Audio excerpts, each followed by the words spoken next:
Maria, we've had a lot of talk at the conference about making it real at the local level. Tell us your experience in Indonesia. Thank you very much again. I would also like to thank first for IM4DC, especially to SMI and also CSRM from University of Queensland, to Professor Salim Ali, Robin Evans, and Ian Southwell to help Indonesia delegation to come to the very valuable event. So I am Maria Radyati. I'm from Indonesia. I established 2 master degree programs, one with specialization in corporate social responsibility, and the other one is specialization in community entrepreneurship.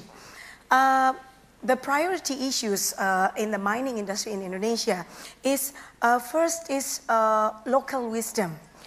Local wisdom needs to be understood and incorporated in their CSR strategy in mining industry. And number 2 is do not create kiss and run program. Kiss and run programs is actually programs that will not create sustainable impact.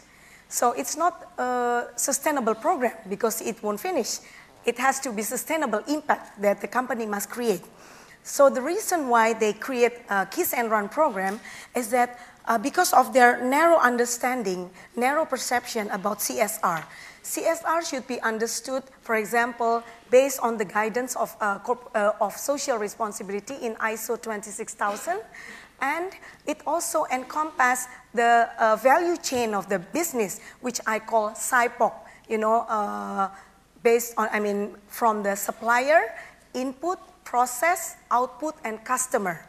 So those SIPOC should be put into attention about how to create the positive impact from the SIPOC scope.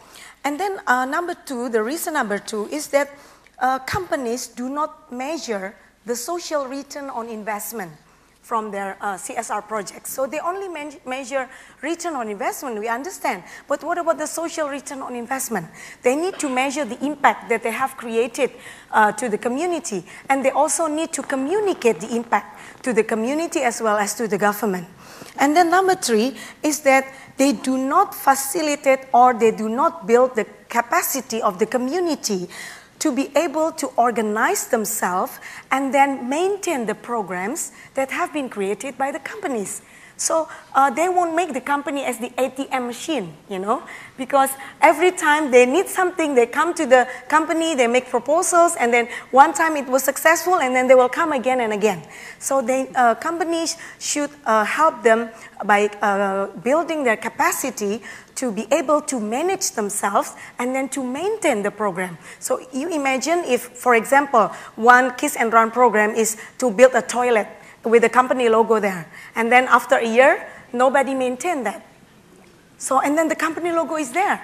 So what happened? So things like that. So it has to be handed over to the community organization where we should teach them how to have the governance in the organization, maintain the asset and things like that.